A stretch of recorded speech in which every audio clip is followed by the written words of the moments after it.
चले जाएंगे, थोड़ी तकलीफ तो होगी लेकिन बड़ी मादरत। आज इंशाअल्लाह जिस मौजू पर हम कलाम करेंगे उससे पहले तमहीदन ये गुजारिश है कि जब भी किसी आलिम दीन का बयान हो तो बहुत गौर से उसको समाअत फरमाएं। आपस में गुफ्तगू करना, मोबाइल पे कॉल अटेंड करना, गैर ज़रूरी तौर पर आना जाना, दाएं बाएं होना, ये सब मकरूह ममनू हो जाता है। चंद बातें इंशाअल्लाह ज़िक्र करेंगे, बहुत गौर से उनको समाअत फरमाएं। आज इंशाअल्लाह अक़ीदे के ऊपर बात होगी। आज जो हमारा मौजू है वो तौहीद बारी ताला और उसके तकाज़े। तौहीद का मतलब होता है अल्लाह तबारक व तआला को वाहिद तस्लीम करना, और इसकी ज़िद है शिर्क, कि अल्लाह ताला के साथ किसी को शरीक ठहरा लेना, वो चाहे बाएतबार ज़ात के हो या बाएतबार सिफ़ात के। अगर अल्लाह ताला के साथ किसी को शरीक ठहराया जाए तो वह आदमी मुशरिक कहलाता है। और अल्लाह तबारक व तआला ने क़ुरआन में ये वादा फरमा लिया है कि जो हालत शिर्क में दुनिया से रुखसत हो गया वो कभी जन्नत में नहीं जा सकता, वो हमेशा हमेशा जहन्नम में जलेगा। और अगर उसने ज़िंदगी में बज़ाहिर बहुत सारे नेक आमाल किए भी होंगे तो अल्लाह ताला उन तमाम नेक आमाल को तबाह बर्बाद कर देगा। चुनाचे सूरह निसा में अल्लाह ताला इरशाद फरमाता है कि इन्नल्लाह ला यग़फिरु अन युशरका बिही, अल्लाह बेशक अल्लाह ताला इसको नहीं बख्शेगा, इसकी मग़फ़िरत नहीं करेगा कि उसके साथ शरीक ठहराया जाए। व यग़फिरु मा दूना ज़ालिका लिमन यशा, और अल्लाह तबारक व तआला बख्श देगा हर उसको जो इससे कम है, यानी इससे कम दर्जे के गुनाह को अल्लाह बख्श देगा जिसके लिए वो चाहेगा। वमन युशरिक बिल्लाहि फ़क़द इफ़्तरा इस्मन अज़ीमा, जिसने अल्लाह ताला के साथ किसी को शरीक ठहराया तो उसने एक बहुत बड़े गुनाह को अपने पास से घड़ा है, क्योंकि हकीकतन तो ऐसा हो नहीं सकता, तो झूठ ही उसने वज़ा किया है। ये जहन में रखें कि अगर कोई हालत शिर्क में है और अभी जिंदा है और वो तौबा कर ले तो इंशाअल्लाह ज़रूर उसका ये गुनाह बख्श दिया जाएगा। ये थोड़ा सा आप लोग बैठ जाएंगे, थोड़ा सा अब इसको छोड़ दीजिए, बैठ जाए आप लोग ना, बयान के दौरान बिल्कुल ना आए। बड़ी मेहरबानी, शुक्रिया। एक दफ़ा दुरूद शरीफ पढ़ दीजिए, अल्लाहुम्मा सल्लि अला सय्यिदिना मौलाना मुहम्मद व आलिहि व बारिक वसल्लम। जिंदगी में अगर खुदा न खास्ता किसी से शिर्क हो जाए और वो तौबा कर ले तो उसकी मग़फ़िरत होगी, क्योंकि बहुत से हजरात ऐसे थे जो पहले हालत शिर्क में थे, फिर नबी करीम सल्लल्लाहु अलैहि वसल्लम की दावत इस्लाम पर मुसलमान हुए और बाकायदा उन्होंने सहाबी का दर्जा पाया। ये उसके लिए है कि जो हालत शिर्क में मर गया फिर उसके बाद उसकी बख्शिश व मग़फ़िरत नहीं हो सकती। सूरह तौबा आयत नंबर 17 में अल्लाह ताला ने इरशाद फरमाया कि मा काना लिल मुशरिकीन अन यअमुरू मसाजिद अल्लाह, कुफ़ार के लिए, मुशरिकीन के लिए जायज़ नहीं है कि वह अल्लाह की मसाजिद को आबाद करें। ये असल में काबतुल्लाह की खिदमत करते थे, मस्जिद हराम की, तो अल्लाह ने फरमाया इनके लिए जायज़ नहीं है। शाहिदीना अला अनफुसिहिम बिल कुफ्र, इस हाल में कि ये अपने ऊपर खुद अपने कुफ्र पर गवाह भी हैं। उलाइका हबितत अअमालुहुम व फिन्नारि हुम खालिदून, ये वो लोग हैं कि जिनके तमाम आमाल अल्लाह ने बर्बाद कर दिए, इनके तमाम आमाल बर्बाद हो गए और ये जहन्नम में हमेशा रहने वाले हैं। जो हमारी यंग जनरेशन हमें सुन रही है वो जहन में रखे, बाकी सभी सुने लेकिन यंग जनरेशन ख़ास तौर पर, कि बाज़ औक़ात बाज़ NGOs काम कर रही होती हैं इंसानियत के नाम पर और वह गैर मुस्लिमीन की होती हैं। तो ऐसे दानिश्वर भी आपको मिल जाएंगे जो बाकायदा सोशल मीडिया पर बैठकर ये कहेंगे कि देखो वो तो इंसानियत की बेलौस खिदमत कर रहे हैं, ना देखते हैं मुसलमान, ना क्रिश्चन, ना सिख, ना हिंदू, क्या ये भी जहन्नम में जाएंगे? जी, अल्लाह ताला फरमा रहा है कि अगर ये हालत कुफ्र और शिर्क में है तो अल्लाह ताला इनके तमाम अमाल को बर्बाद कर देगा। हाँ, उलमा ने ज़रूर फरमाया कि अगर कोई काफिर अच्छे अमल करता है तो उसको अल्लाह ताला बाद औक़ात दुनिया में बदला देता है, या तो उसको इज्जत देगा, एहतराम देगा, बुलंदी दे देगा, या ये भी हो सकता है कि अल्लाह ताला उसे दौलत ईमान से सरफराज फरमा दे, लेकिन आखिरत में उसके लिए कोई हिस्सा नहीं होगा। लिहाजा उसके नेक अमाल के बारे में गुमान करना कि शायद अल्लाह ताला इसको आखिरत में इनाम दे दे, ये कुरान की नुसूस क़तइया के बारे में शक व शुबा है, और अगर कोई यकीन कर ले कि ज़रूर इसको इनाम मिलेगा तो इंसान दायरे इस्लाम से खारिज हो जाएगा, क्योंकि उसने उन आयात का इनकार कर दिया जिनमें इनके आमाल की तबाही और इनके लिए हमेशा हमेशा जहन्नम में दाखिले की वईद बयान की गई है। अगर आप कुरान का मुताला करें तो 3 उमूर में अल्लाह ताला की वहदानियत को ख़ास तौर पर जिक्र किया गया है। एक माबूद होने के एतबार से, एक औलाद वगैरह ना होने के एतबार से, और तीसरे अल्लाह ताला के अफ़आल और कुदरत के लिहाज से। इस पर थोड़ा थोड़ा हम कलाम करेंगे इंशाअल्लाह। चुनाचे अल्लाह तबारक व तआला माबूद के बारे में एक दावा फरमाता है, अल्लाहु ला इलाहा इल्ला हू, नहीं है कोई माबूद मगर वही। माबूद कहते हैं जिसकी इबादत की जाए। अल्लाह ताला ने दावा फरमाया कि अल्लाह के अलावा कोई इबादत के लायक नहीं है। उलमा ने फरमाया कि इसी दावे में अल्लाह ताला ने एक दलील भी जिक्र की है। वो दलील क्या है कि अल्लाह ने फरमाया अपना अलम जिक्र करके कि अल्लाहु ला इलाहा इल्ला हू, अल्लाह के अलावा कोई माबूद नहीं है। अब अल्लाह किसे कहते हैं ये जहन में रखें। अगर आज आप समझना चाहें तो बहुत अच्छी बात है, क्योंकि बाज़ ऐसे होते हैं जब उनसे पूछा जाए कि अल्लाह ताला कौन है, उसका इंट्रोडक्शन पेश करो, तो हम बाद औक़ात एक मुसलमान अपने रब का सही तारुफ पेश करने से आजिज़ आ जाता है। और ये बहुत ही काबिल अफसोस बात है कि एक मुसलमान को अपने रब के बारे में तफसील मालूम ना हो। लिहाजा याद रखें कि अल्लाह की तारीफ़ ये है कि अल्लाहु अलमुन लिज़ाती वाजिबिल वजूदिल मुस्तजमिई लिजमीई सिफ़ातिल कमालिया अल मुहीती बिकुल्लि शैइन इल्मन व कुदरतन।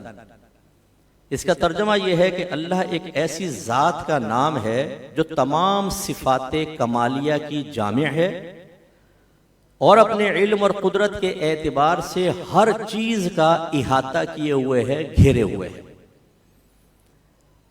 अल्लाह ताला एक ज़ाते वाजिबुल वजूद है। इसका मतलब क्या होता है? ज़ाते वाजिबुल वजूद उसे कहते हैं कि जिसका वजूद तमाम वजूदों के लिए सबब और इल्लत हो, लेकिन खुद उसके वजूद के लिए कोई सबब ना हो, और यकीनन वो वही होगा जो हमेशा से है। तो बस ज़ाते वाजिबुल वजूद वो है जो हमेशा से है, कभी ऐसा नहीं हुआ कि उस पर अदम तारी हुआ हो, ना होना तारी हुआ हो। और अल्लाह ताला ने तमाम चीज़ों को पैदा फरमाया तो उसके वजूद से तमाम चीज़ें हैं। खुद अल्लाह तबारक व ताला का वजूद किसी के वजूद का मोहताज नहीं है, उसे कहते हैं ज़ाते वाजिबुल वजूद। और इसके मुकाबले में जो लफ्ज़ आता है अगर याद रहे तो उसको कहते हैं मुमकिनुल वजूद। तो अल्लाह वाजिबुल वजूद है और हम मुमकिनुल वजूद हैं। इसे बातों का शॉर्ट करके भी बयान करते हैं कि अल्लाह वाजिब है, हम मुमकिन है। तो मुमकिन वो होता है जो पहले नहीं था बाद में आया, और वाजिब वो है जो हमेशा से है। और दूसरा फरमाया कि अल्लाह ताला वो ज़ाते वाजिबुल वजूद तो जो तमाम सिफ़ाते कमालिया की जामे है। बार सिफ़ाते कमाल ऐसी हैं जो ज़ाते बारी ताला की तरफ आप मंसूब कर सकते हैं, वो सिफ़ाते ज़ातिया भी हैं और सिफ़ाते फ़ेलिया भी हैं। सिफ़ाते ज़ातिया कौन सी हैं? जो अल्लाह की ज़ात के साथ हमेशा से हैं, कदीम हैं, जैसे इल्म है, हयात है, क़याम है, कुदरत है, इरादा है। ये सिफ़ाते ज़ातियाँ। और कुछ सिफ़ाते फ़ेलिया होती हैं और कुछ ऐसी सिफ़ात होती हैं जिनको अल्लाह की तरफ मंसूब नहीं कर सकते, लेकिन वो भी अल्लाह के कमाल है। एक आदमी तेज़ दौड़ सकता है, अल्लाह ताला के लिए दौड़ना मुहाल है, उसके लिए हरकत और सुकून मुहाल है। एक आदमी बहुत जिसामत रखता है, जबरदस्त किस्म के बॉडी बिल्डर है, ये उसके लिए एक सिफत कमाल है, लेकिन अल्लाह के लिए आप साबित नहीं कर सकते, क्योंकि अल्लाह ताला जिस्मानियत से पाको साफ है। जब हम ये दावा करते हैं कि अल्लाह ताला की ज़ात तमाम सिफात कमालिया की जामे है, तो इसका मतलब ये है कि बाज़ सिफात तो बराह रास्त मंसूब करेंगे, और चूंकि मखलूक की हर सिफत अल्लाह तबारक व ताला की कुदरत का नतीजा है, अल्लाह तबारक व ताला ने उसे अता फरमाई है, तो वो हकीकतन अल्लाह का ही कमाल है और अल्लाह की सिफात का मज़हर है। इसको यूं समझ लें कि आपने किसी ने एक पिक्चर बनाई और आप जाकर कहते हैं क्या खूबसूरत तस्वीर है, तो ये आपने तस्वीर की तारीफ की है या बनाने वाले की तारीफ की है? बनाने वाले, मुसव्विर की तारीफ। इसका मतलब है जितनी भी मखलूक में सिफात हैं, ये अल्लाह तबारक व तआला की कुदरत और उसकी सिफात का ही कमाल है। लिहाजा दुनिया में जो भी सिफत आपको नजर आएगी, अगर आप देखेंगे तो उसका मर्जे, उसका मरकज, उसका मंबा, उसकी इब्तिदा ज़ाते बारी ताला और सिफात बारी ताला। इस एतबार से तमाम सिफात कमालिया अल्लाह के लिए। और जब हमने सिफात कमालिया का नाम ले दिया तो याद रखें कि इज्तिमाए जिद्दैन मुहाल होता है, एक दूसरे की जिद एक जगह जमा नहीं हो सकती। तो सिफात दो तरह की होती हैं, सिफात कमालिया और सिफात कबीहा, रजीला, खराब सिफात। जब हमने अल्लाह को कह दिया कि अल्लाह ताला तमाम सिफात कमालिया की जामे है, तो इसका मतलब है कोई भी उसमें ऐब और बुराई नहीं हो सकती। जो अल्लाह की तरफ किसी ऐब या बुराई की निस्बत करेगा वो दायरा इस्लाम से खारिज हो जाएगा। और आखिरी चीज कि वो अपने इल्म और कुदरत के एतबार से हर शय का इहाता किए हुए है। इल्म के एतबार से इहाता करने, घेरने का मतलब यह है कि कोई भी चीज कभी भी अल्लाह तबारक व तआला के इल्म से बाहर नहीं हो सकती। वो हर वक्त हर शय का इल्म रखता है।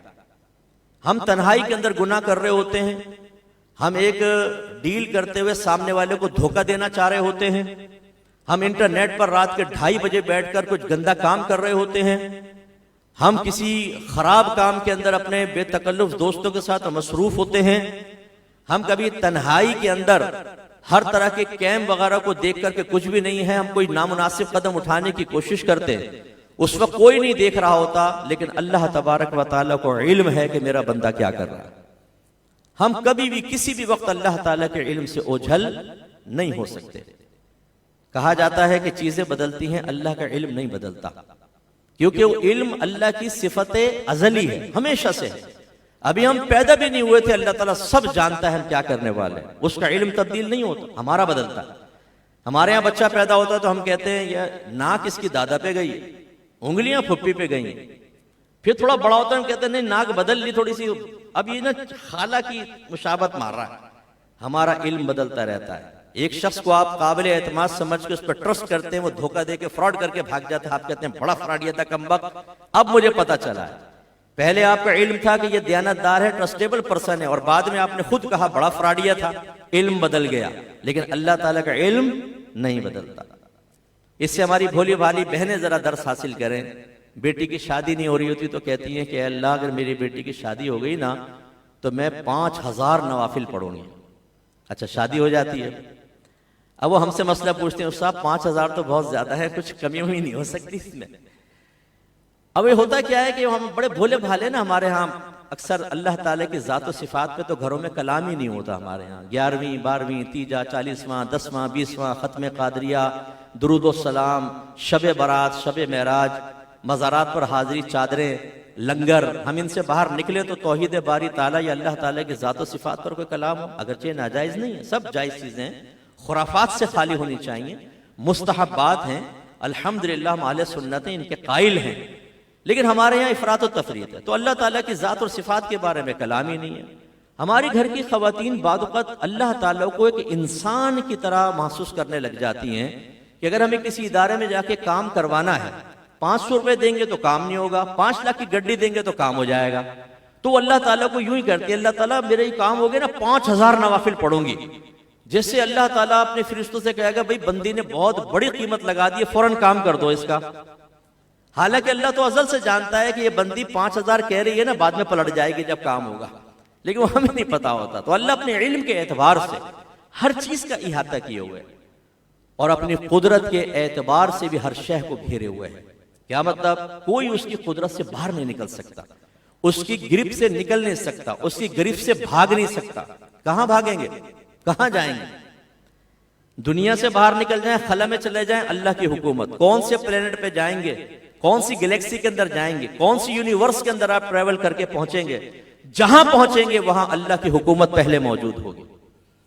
तो अल्लाह ताला अपने कुदरत के एतबार से सबको घेरे हुए। क्या मतलब? जिसको चाहे जब बीमार कर दे, शिफा दे दे, मार दे, जिंदा कर दे। ये अल्लाह ताला की एक जामे तारीफ है कि अल्लाह उस जात का नाम है जो वाजिबुल वजूद है, तमाम सिफाते कमालिया की जामे है और अपने इल्म और कुदरत के एतबार से हर शय को घेरे हुए। अब अल्लाह ताला ने एक तो दावा यह था अल्लाहु ला इलाहा इल्ला हु। दूसरा अल्लाह ने जो वो सूरह इखलास में दावा फरमाया, अल्लाह ताला फरमाते हैं कुल हुवल्लाहु अहद, ए हबीब आप फरमा दीजिए कि अल्लाह एक है, वाहिद है, कोई इसके साथ शरीक नहीं। अल्लाहु समद, अल्लाह तबारक व तआला बेनियाज है। बेनियाजी का मतलब एक तर्जमा करते हैं बेपरवाह, जो हमारे यहाँ बाज़ वक़्त उर्दू सेंस के अंदर या उर्दू उसलूब के अंदर जरा नेगेटिव से चला जाता है, अभी बाप बड़ा बेपरवाह है, तो गाफिल के माना में आता है। तो अल्लाह समद का मतलब यह है कि अल्लाह तबारक व तआला बेनियाज है, यानी वो चीजों के असर कबूल करने से पाक व साफ। ऐसा नहीं होता कि कोई रो पड़े तो अल्लाह ताला उससे मुतासिर हो जाए, कोई गुनाह करे तो अल्लाह ताला गुनाह की वजह से एक असर कबूल कर ले, कोई नेक अमल करे तो अल्लाह ताला उसकी वजह से असर कबूल कर ले। हमेशा याद रखिए, जब अल्लाह ताला के लिए खुशी या नाराजगी का लफ्ज इस्तेमाल किया जाता है, इसका वो मफहूम नहीं होता जो आपका मेरा होता, क्योंकि खुशी भी एक कल्बी कैफियत का नाम है, नाराजगी की इब्तिदा भी कल्बी कैफियत से होती है, फिर उसके असर जाहिरी आज़ा पर होते हैं और अब कोई ना कोई अमल इख्तियार करते हैं। अल्लाह ताला के साथ ऐसा नहीं। फिर याद रखें कि खुशी हो या नाराजगी हो या गम हो या हैरत हो या ताज्जुब हो, ये कब होता है? जब एक चीज मख्फी होती है, पोशीदा होती है, सामने आती है तो ये कैफियत बनती है। आपने मुझे खुशी की खबर दी, पहले नहीं पता था तो मैं खुश होऊंगा ना। अगर मुझे पहले पता है कि इन भाई का 1 लाख का बॉन्ड लग गया, अब ये मेरे पास आकर कहे मुफ्ती साहब खुशी की खबर सुनाऊं, हाँ सुनाओ, 1 लाख का बॉन्ड लग गया, मुझे कोई खुशी नहीं होगी, पहले जानता हूं, पहले मालूम है। ऐसे ही एक आदमी ने कोई गम की खबर सुनाई, मैं पहले जानता हूं कि ये मामला हो गया, तो मुझे कोई गम ज्यादा महसूस नहीं होगा, पहले उसकी कैफियत मुझे हासिल है। तो अल्लाह तबारक व तआला तो अज़ल से सब कुछ जानता है। तो ऐसा नहीं होता कि हम कोई काम करते हैं और उससे माज़ल्लक अल्लाह असर कबूल फरमाता है। अब अल्लाह की खुशी का मतलब क्या है? इनाम देने का इरादा। जब हम कहते हैं तुम नमाज पढ़ोगे तो अल्लाह खुश होगा, इसका मतलब यह है कि उसने अज़ल से इरादा किया है कि आप नमाज पढ़ेंगे, अल्लाह आपको इनाम देगा। अल्लाह की नाराजगी का मतलब यह है कि अज़ल से किसी चीज के ऊपर गिरफ्त करना या सजा मुकर्रर करने का इरादा। तो ये दुरुस्त मफहूम अपने ज़हन के अंदर रखें। लिहाजा इससे ये भी पता चला कि बाज़ औक़ात हम ये समझते हैं अगर मैं ये काम करूंगा तो अल्लाह को मुतासिर करने में कामयाब हो जाऊंगा, ऐसा नहीं होता। वो तो पहले अज़ल से सब कुछ जानता है। लिहाजा अल्लाह की रज़ा की खातिर काम करें, लेकिन ये तस्वुर ना रखें कि मेरे इस अमल से अल्लाह ताला पर एक वक्ती तौर पर आर्जी कैफियत तारी होगी और फिर वो उसके मुताबिक मुझे शायद कोई इनाम वगैरह देगा। ये तस्वुर अल्लाह के लिए नहीं होता। लम यलिद वलम यूलद, ना अल्लाह की कोई औलाद है ना वो किसी से पैदा किया गया है। वलम यकुल लहू कुफुवन अहद, अल्लाह के बराबर, उसका हम पल्ला, उसका हम नजीर कोई भी नहीं है। अब इस पे चंद दलीलें देखें, ये बहुत जरूरी है। देखें आजकल, बल्कि मैं आपको पहले एक बात अर्ज करता हूं कि मैंने जब शुरू में कुरान पाक पढ़ा तो मैं कहता था कि जो शिर्क की बातें हैं सारी, बुतों की पूजा वगैरह, ये पहले दौर में थी, अब तो माहौल बदल गया है, अब शायद इसकी जरूरत नहीं पड़ेगी। अल्लाह तबारक व तआला ने अपनी मौजूदगी के दलाइल कुरान में जिक्र किए, वहदानियत के। मैंने कहा अब तो वहदानियत इतनी आम हो चुकी है, कौन इस पर एतराज करेगा अल्लाह के वजूद पर। लेकिन अब जब माहौल बदला, कुर्ब क़यामत का वक्त आया, अब हम देखते हैं कि वो चीजें जो कुफार के दरमियान कभी थी वो आज दोबारा पैदा हो रही हैं। और कुरान में जो दलाइल उस जमाने के लोगों को दिए गए थे, आज वो दलीलें आज के जमाने के कुफार और मुशरिकीन के लिए जबरदस्त किस्म का जवाब है। इसका मतलब है कादिर मुतलक, बड़ा हकीम मुतलक है, उसने कुरान में वो चीजें जिक्र की हैं जो ऐसा नहीं है कि एक जमाने तक कारामत थी और बेकार हो गई। नहीं, अल्लाह जानता है कि जमाना पलटेगा।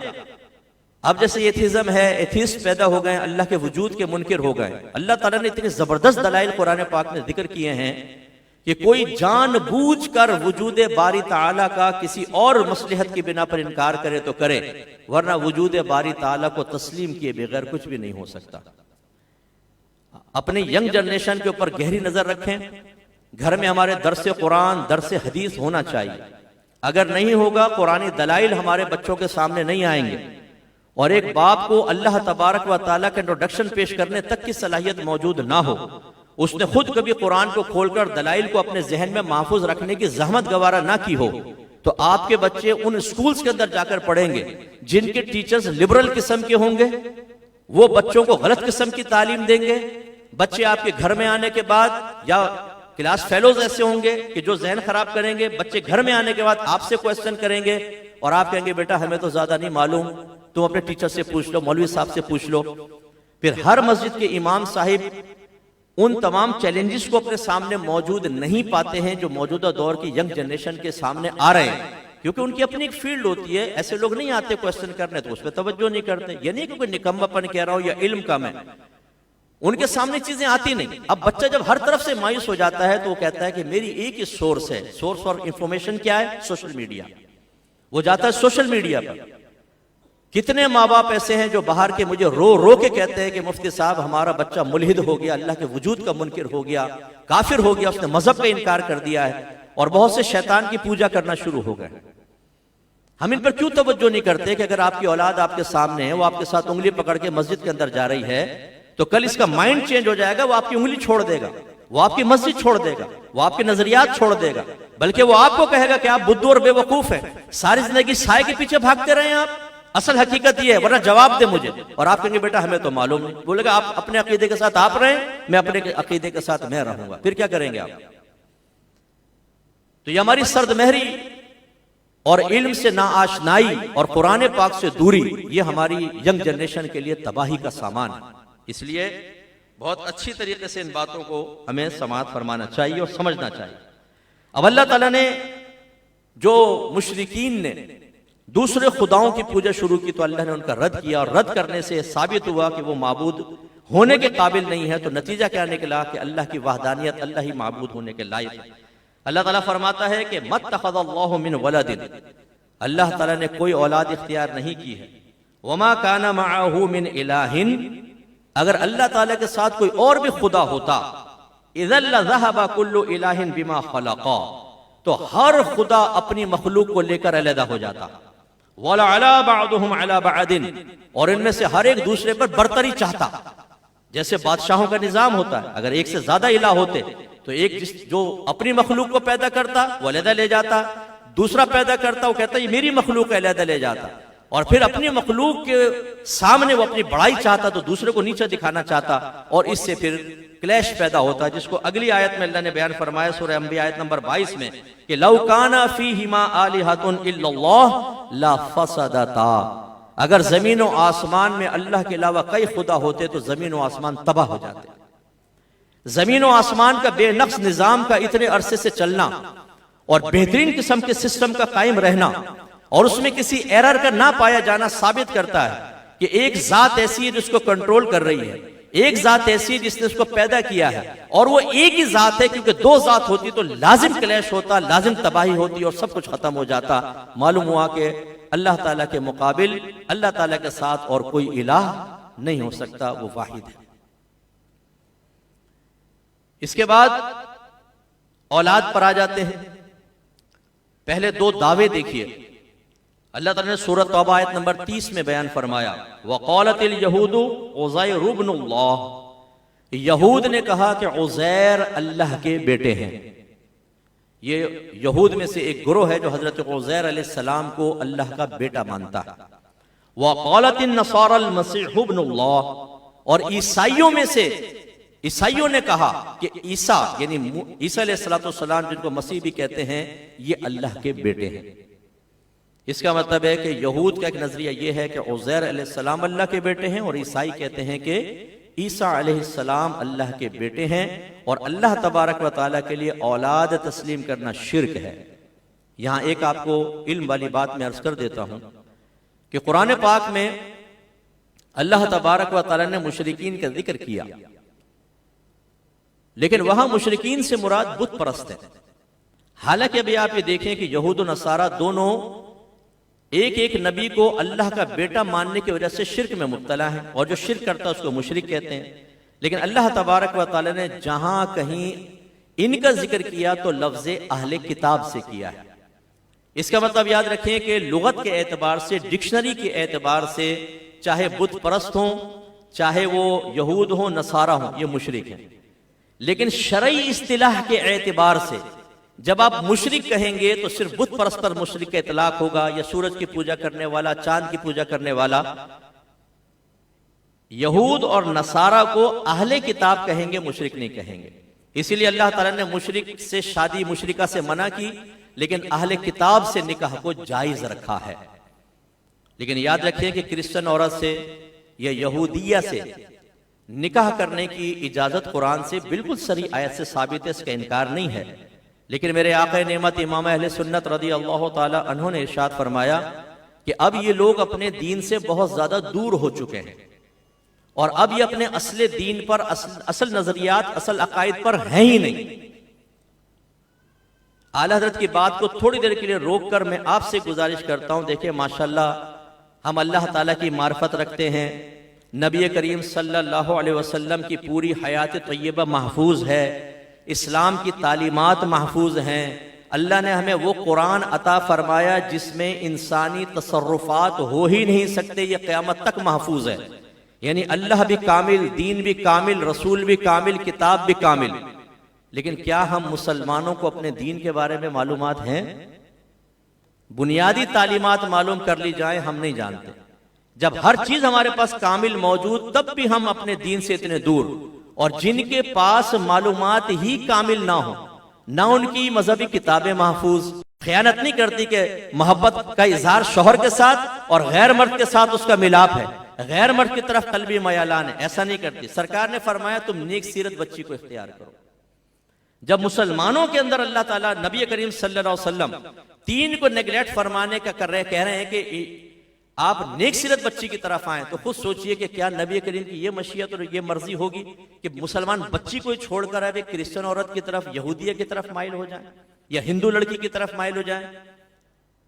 चले हो गए, आपने कहा जी मैं मुसलमान कर लूंगा, इसको कलमा पढ़ाकर मैं फिर इससे निकाह करूंगा। आपने कलमा पढ़ा दिया। मैं आप सबसे क्वेश्चन करता हूं, आप जी शोर बैठे हुए हैं। एक आदमी है, मसलन हिंदू है, उसने, आपने कहा कलमा पढ़ लो, उसने कलमा पढ़ लिया। क्या कलमा पढ़ने से जितने उसके जो नेगेटिव थॉट्स थे, फेथ्स थे, बिलीफ थे, वो सब खत्म हो जाएंगे? एकदम नहीं होंगे ना। उसके अकीदे तो जहन में है ना। अगर वो आपके सामने सिर्फ कलमा पढ़ ले तो हाँ हम जाहिर के मुकल्लफ है, हम उसे कहेंगे मुसलमान है। अगर वो कलमा पढ़ता है हम कहेंगे मुसलमान है। लेकिन अगर कलमा पढ़ने के बाद वो उन्हीं साबिक़ा अकायद पर कायम रहे और कहे कि मैं तो बुत परस्ती को सही समझता हूं, मैंने तो कलमा सिर्फ निकाह के लिए पढ़ा है, अगर एक लड़की ये कहती है तो इसका मतलब है कि वो मुसलमान हुई ज़ाहिरी एतबार से, और फिर जो उसके जहन में नेगेटिव थॉट्स थी या उसका जो भी अकीदा था उसकी वजह से फिर वो दायरे इस्लाम से खारिज, तो उसको मुर्तद्दा ही कहा जाएगा। और मुर्तद्दा से किसी का निकाह नहीं हो सकता। और अगर कर भी लिया तो उससे जिस्मानी ताल्लुक जिना खालिस और पैदा होने वाले बच्चे हराम और वलदुज़ जिना कहलाएंगे। और कितने हमने देखा है कि हमारे खुद नौजवानों को दीन की एबीसी नहीं आती, कलमा पढ़ा लिया, मुसलमान किया, निकाह कर लिया, अब फजर में पड़े सो रहे हैं, हराम काम कर रहे हैं, गंदी चीजें देख रहे हैं, गंदी दोस्तियां कर रहे हैं। तो वो लड़की कहती है कि खाली तुमने निकाह के लिए इस्लाम को इस्तेमाल किया था, तुम्हें शर्म नहीं आती? तुम खुद अपने मजहब पर अमल नहीं करते, तुमने कभी कुरान नहीं खोला, कभी हदीस नहीं खोली, खाली मुझे हासिल करने के लिए कलमा पढ़ा ले, तुम्हें इस्लाम अच्छा लगा। ये नहीं सोचते कि कितना मनफी असर उसके ऊपर मुरतब होगा। और फिर ऐसी लड़कियों को हमने देखा है जो खास तौर पे बाहर से ताल्लुक रखती है कि कुछ अरसे तो रहती हैं, फिर फेडअप होने के बाद भाग गई, बच्चों को भी साथ ले गई, क्योंकि वहां की कोर्ट बच्चों को मां के हवाले करती है। कितने नौजवानों ने रो रो के मुझे कहा कि मुफ्ती साहब हमने बच्चे पैदा किए और हमने काफिर बच्चे पैदा किए, क्योंकि वो अपने साथ लेके किसी को क्रिश्चियन बना दिए, किसी को यहूदी, किसी को ईसाई, किसी को हिंदू बना दिया। तो आपको पहले नहीं पता था आपको कि क्या होगा क्या नहीं होगा? इतने बुद्धू बन गए थे, इतने बेवकूफ हो गए थे आप।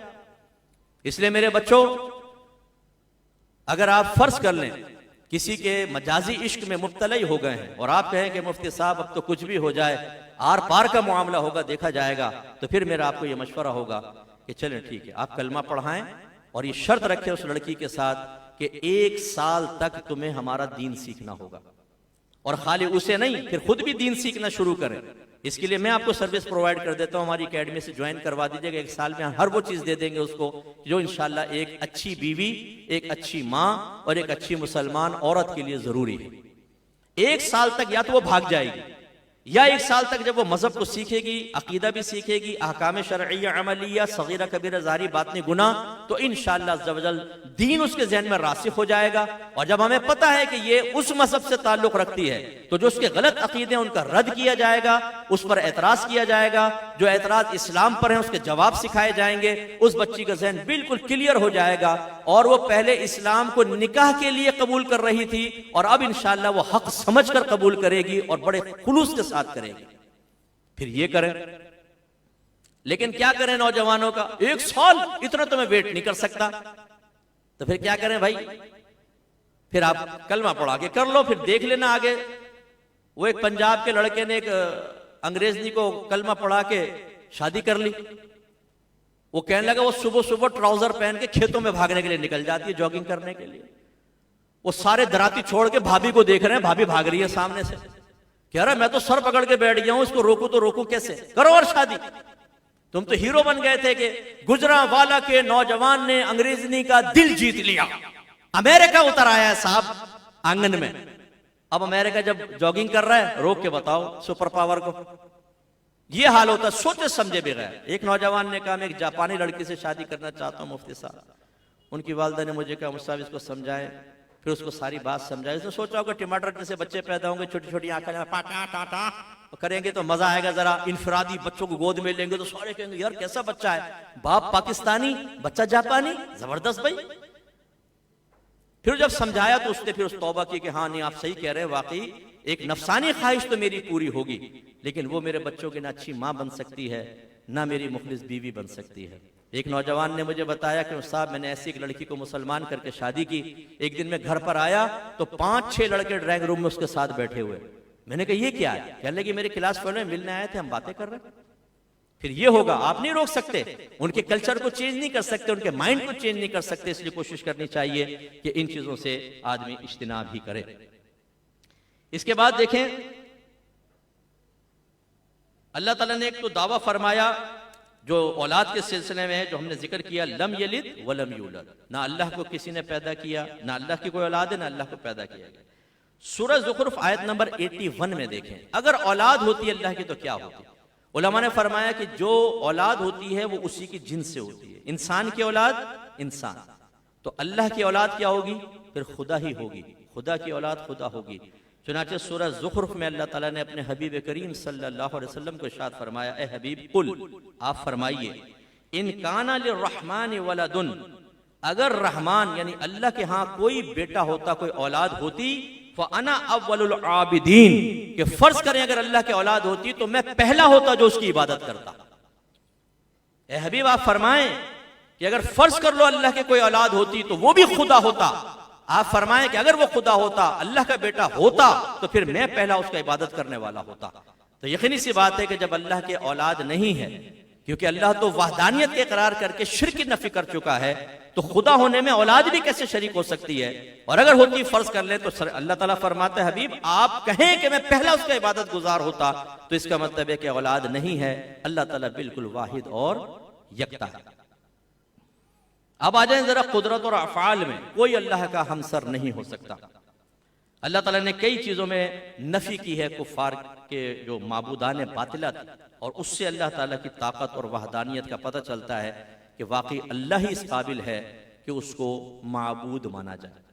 लिहाजा सूरह फुरकान आयत नंबर 3 में अल्लाह ने फरमाया कि वत्तखज़ू मिन दूनिही आलिहतुन, इन लोगों ने अल्लाह को छोड़कर कई खुदा बना लिए, ला यख़्लुक़ूना शैअन, वो खुदा ऐसे हैं कि कोई चीज पैदा नहीं कर सकते हैं, वहुम युख़्लक़ून, बल्कि वो तो अपनी पूजा करने वालों के जरिए बनाए गए हैं। किस कदर प्यारी बात फरमाई, एक तरफ वाजिबुल वजूद मेरा और आपका रब, और एक तरफ वो कि जो अपने वजूद में अपने पूजने वालों का मोहताज है। कुफार पहले बुतों को सत्तू के बुत बना लिया करते थे, सत्तू के सफर पे जाते थे ना, तो पहले उसकी पूजा करते थे, जब भूख लगती ना टांग तोड़ी, पानी में घोला, पी गई, थोड़ी देर में पूरा माबूद पेट में। तो ये हाल होता था। अल्लाह ने फरमाया कि वो खुद तो खुद बेचारे अपने वजूद में मोहताज हैं, जो अपने वजूद में किसी के मोहताज हो बल्कि अपने पूजने वालों के मोहताज हैं, वो अल्लाह के मुकाबिल होंगे? और फरमाया वला यमलिकून लि अनफुसिहिम दर्रन वला नफ़अ, ये बुत तो ऐसे हैं कि जो खुद अपनी जात के सिलसिले में ना किसी नफ़े के मालिक हैं और ना किसी जरर के मालिक हैं। यानी खुद कोई नफा हासिल कर लें नहीं कर सकते, किसी को जरर पहुंचाना चाहें नहीं पहुंचा सकते, अपने आप को जरर से बचाना चाहें नहीं बचा सकते। और अल्लाह ताला वो है कि वो जब किसी चीज का इरादा फरमाता है, कुरान के अल्फाज ये है, वो कहता है कुन, वो चीज फौरन हो जाती है। और बाज ने फरमाया कुन भी अल्लाह का इरादा है, कोई तलफ्फुज की हाजत नहीं है। जैसे अल्लाह इरादा करता है कि ये हो जा, फौरन चीज हो जाती है। एक वो मेरा मालिक है और एक ये है कि खुद अपने वजूद में किसी के मोहताज। दूसरी अल्लाह ने दलील दी कि इन्नल लज़ीना तअबुदूना मिन दूनिल्लाह ला यमलिकूना लकुम रिज़्क़न, बेशक वो जिनकी तुम इबादत करते हो अल्लाह को छोड़कर, वो तुम्हारे लिए किसी रिज्क के मालिक नहीं। फब्तगू इंदल्लाहि रिज़्क़, तुम अल्लाह के पास रिज्क को तलाश करो। वमा मिन दाब्बतिन फिल अर्दि इल्ला अलल्लाहि रिज़्क़ुहा, जमीन पर चलने वाला कोई जानदार ऐसा नहीं जिसका रिज्क अल्लाह के जिम्मा करम पर ना हो। वामुर अहलका बिस्सलाति वस्तबिर अलैहा ला नसअलुका रिज़्क़न नहनु नरज़ुकुक, अपने घर वालों को नमाज का हुक्म दो और खुद भी उस पर साबित कदम रहो। हम तुमसे रिज़्क़ का सवाल नहीं करते, रिज़्क़ तो हम तुम्हें अता फरमाएंगे। इससे जरा वो भाई दर्स हासिल करें कि उनको नमाज का कह दें, दर्स कुरान का कह दें, दर्स हदीस का कह दें, उन्हें दीन की तरफ आने का कह दें। वो जी क्या करें जी, बीवी बच्चों के लिए हलाल कमाना भी तो इबादत है, टाइम ही नहीं मिलता। आपका रब फरमा रहा रिज़्क़ हमारे जिम्मे करम पर है। हजरत सुफियान सौरी रहमतुल्लाह अलैह फरमाते हैं कि लोग ये समझते हैं कि हम रिज़्क़ को तलाश कर रहे हैं, लेकिन खुदा की कसम रिज़्क़ को तलाश करता हुआ तुम्हारे पास, तुम्हें तलाश करता हुआ तुम्हारे पास पहुंचता है। अभी जब आप ये खाना खाएंगे ना यहाँ पर, तो बोटियां वोटियां भी खा लीजिएगा, कोई बात नहीं, उस पर आप गौर कर लीजिएगा। 4 बोटियां आई, 5 आई, रान आई कि नहीं आई, कोई मसला नहीं है। एक आज गौर कीजिएगा आपकी प्लेट में कितनी चीजें पड़ी हुई हैं। अगर चावल है, बोटी है, मिर्चें हैं, नमक है, पानी है, प्याज है, इलायची है, गरम मसाला है, टमाटर है। सोचिएगा ये कहां लगा हुआ था? टमाटर कौन से खेत में था? प्याज कहां थी? पानी कहां था? ये मुर्गी या बीफ कुछ भी है तो भैंस गाय कहां थी? मुर्गी कहां थी? कहां से कटी, बाजार में आई और मुख्तलिफ दुकानों पर आई, फिर खरीद कर आपके घर तक पहुंची या किचन तक पहुंची, वहां बनी, यहां पहुंची, देख के अंदर, उसमें से आपकी प्लेट में जो आपकी किस्मत में वो निकल कर आपके पास आया। बताएं आपने रिज़्क़ को तलाश किया या रिज़्क़ तलाश करता हुआ आपके पास आया? आप में से कौन ऐसा आदमी है कि कोई एक इलाका आप मुंतखब कर लें, धोराजी कॉलोनी ले लें, सोल्जर बाजार ले लें, मोहम्मद अली सोसाइटी ले लें, मैं आपको उस तमाम जितनी उसमें मखलूक रहती है उसका रिज़्क़ आपको दे देता हूं, नाश्ता दे देता हूं। आपको बस तकसीम करना है और 1-1.5 घंटे में करना है, इससे ज्यादा नहीं। तमाम इंसानों को, कुत्तों को, बिल्लियों को, चीलों को, चींटियों को, चींटों को, चिड़ियों को, कौवों को, सबको आपने देना है। सामान में दे दूंगा, कर सकते हैं आप? बोलिए नहीं।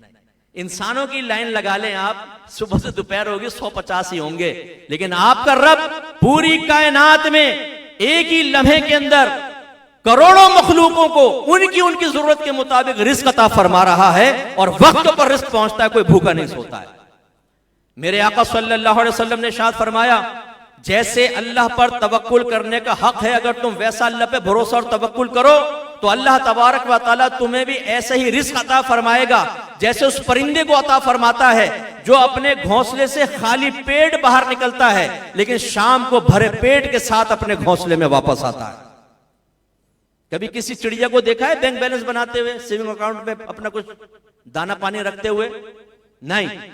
सुबह भूखे पेट निकलती है, शाम को भरे पेट आती है, कोई जमा नहीं रखती, क्योंकि उसका तवक्कुल अल्लाह की अता से हमसे ज्यादा मजबूत है। उसे पता है कि जो रब आज मुझे अता फरमा रहा है वो कल भी अता फरमाएगा।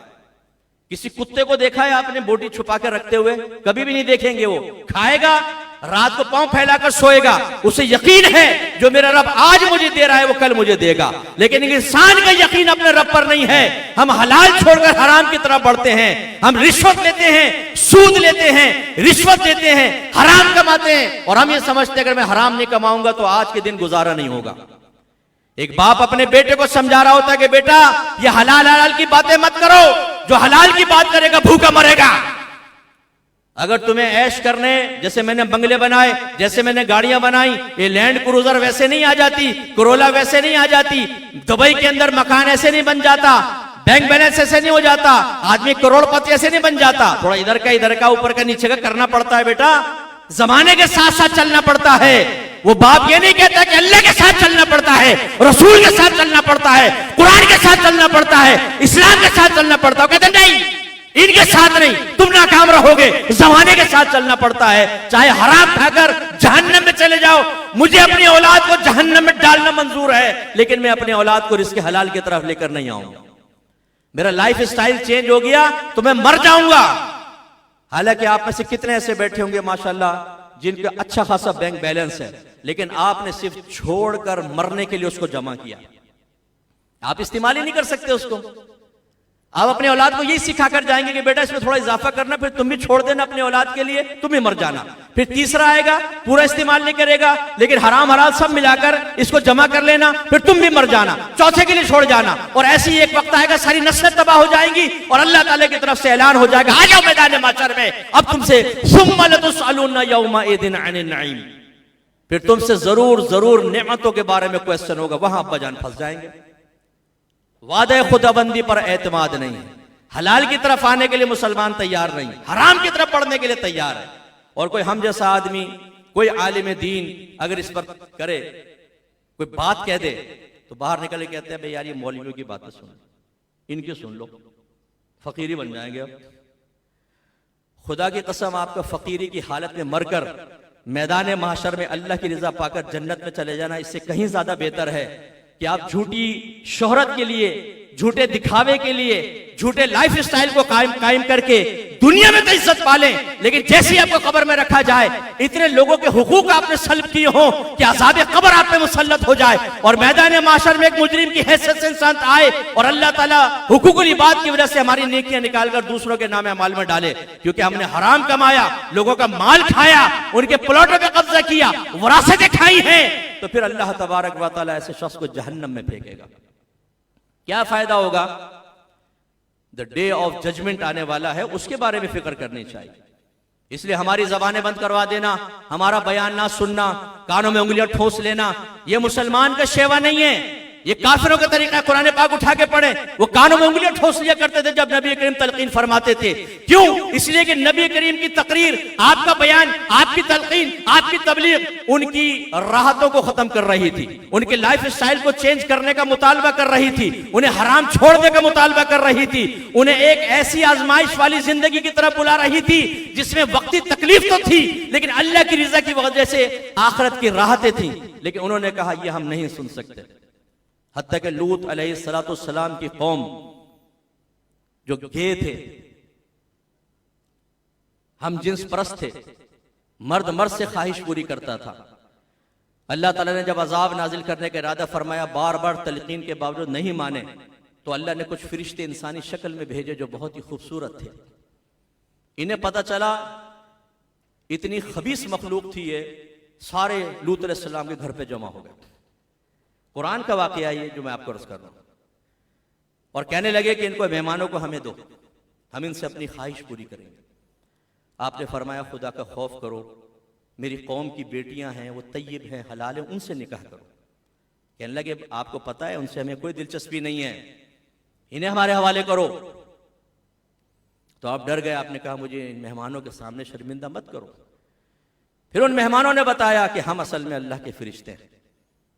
वो रात को जब चले गए, रात को सोए, अल्लाह तबारक व तआला ने बस्ती को उठवाकर यूं औंधा जमीन पे गिराया और आसमान से पत्थरों की बारिश हुई और इनके टुकड़े टुकड़े हो गए और सबको तबाह बर्बाद कर दिया। तो ये पुरानी कौमों के ये वाकयात कुरान में इसीलिए लिखे गए हैं। मादरत के साथ आज हमारा मुसलमान बाद औकात पिछली कौमों वाला तर्ज अमल इख्तियार कर रहा होता है, नहीं सुनेंगे हम मजहब की, नहीं सीखेंगे दीन इस्लाम। ये मौलवी ने दीन को तंग कर रखा है, हमारी बहनें भी बैठी हुई हैं। मैं जब बुर्के या पर्दे पे बात करता हूं तो बहुत सी बहनें नाराज हो जाती हैं। नाराज मत होइएगा, औरत, मजहब ने औरत को औरत कहा है। औरत का मतलब क्या होता है आपको पता है? छुपाने वाली चीज।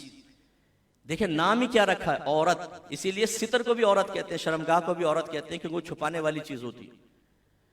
और हमारे मुसलमानों ने इस औरत को गैर मर्दों की निगाहों का मरकज बना दिया है। आज हमारी शादियों में मिक्स गैदरिंग होती है, हम अपनी ज़ौजा को, अपनी बेटी को, अपनी बहन को टाइट लिबास पहनवाकर, मेकअप करवाकर गैर मर्दों के सामने बिठाते हैं।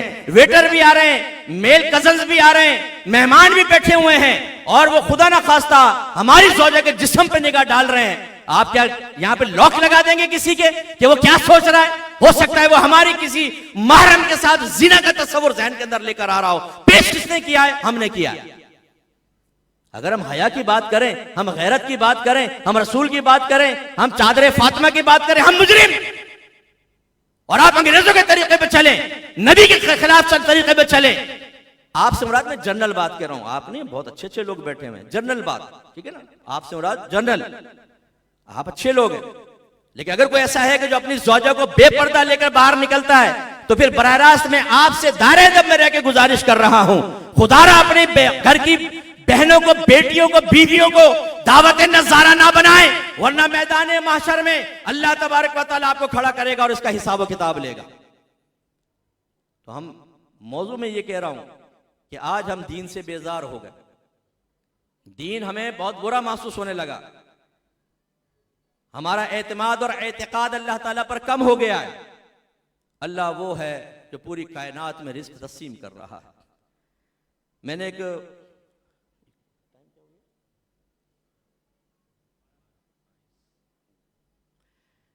एक डॉक्यूमेंट्री देखी जिसमें एक हिरन से बड़ा होता है, विल्डर बीस्ट कहते हैं उसको, वो ग्राउंड में लाखों की तादाद में आया।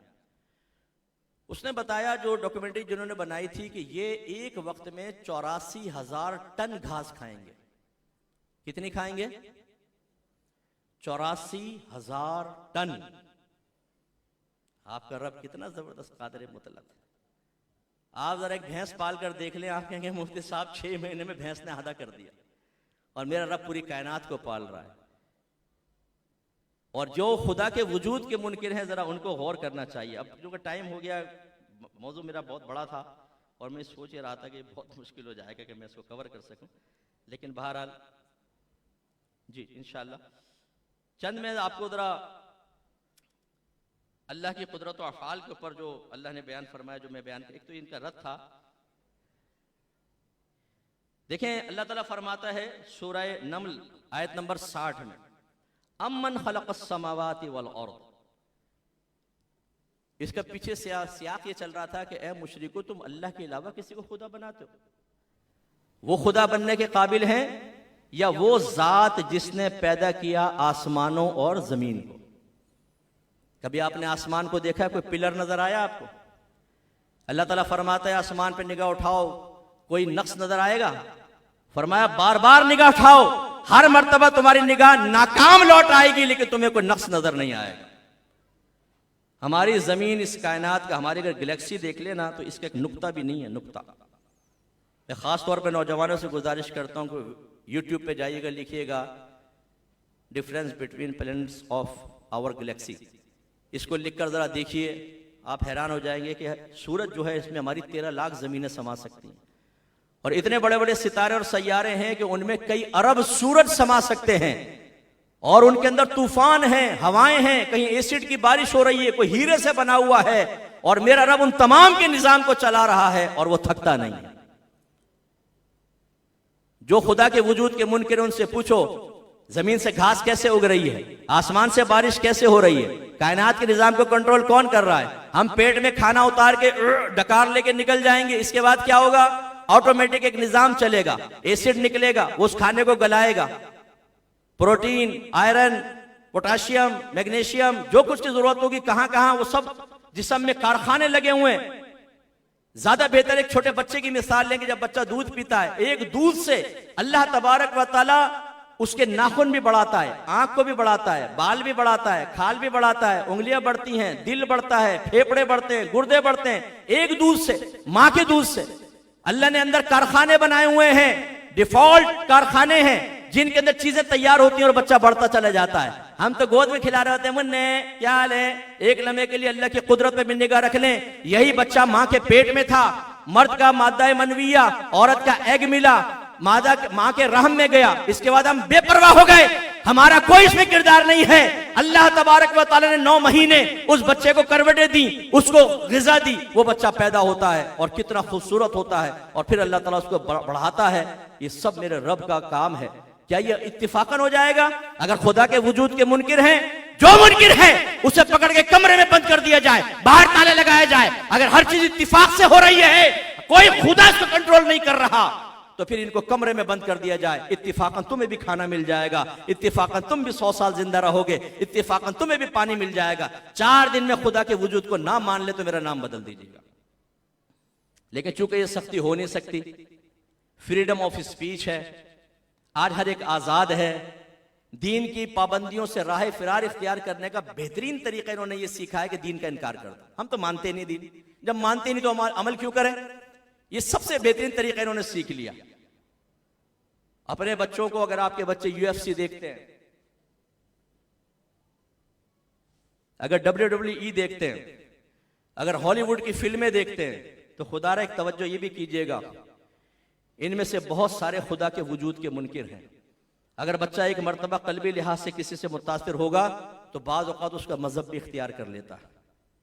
एक माँ ने रोते हुए मुझे बताया कि मेरा बेटा एक लड़की से अंडरस्टैंडिंग कर बैठा और वो उस ग्रुप से थी कि जो शैतान की पूजा करते हैं।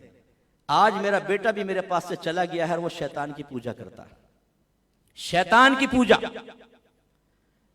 अगर आप खुदा ना खास्ता गफलत में हैं और आप ये कह रहे हैं मुफ्ती साहब ये तो बाहर का मामला है, यहाँ का नहीं है। अभी कुछ अरसे पहले इस्लामाबाद में एक बहुत बड़ी डिबेट हुई। हमारे एक दोस्त हैं यूके से, खास तौर पे स्कॉलर हैं, यहाँ तशरीफ लाए थे, उनको इनविटेशन दी गई थी, इनवाइट किया गया था। और डिबेट के टॉपिक क्या था? खुदा का वजूद है या नहीं है। एक तरफ इनकार करने वाले थे, एक तरफ इकरार करने वाले थे, और जितने इनकार वर्क करने वालों के साथ थे तकरीबन बर्गर फैमिली से ताल्लुक रखने वाले बच्चे थे।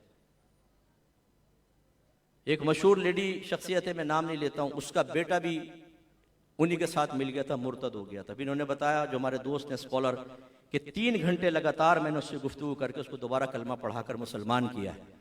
अगर आप ये समझते हैं कि ये लहरें आपके घर तक नहीं पहुंचेंगी तो बहुत बड़ी नादानी के अंदर आप हैं।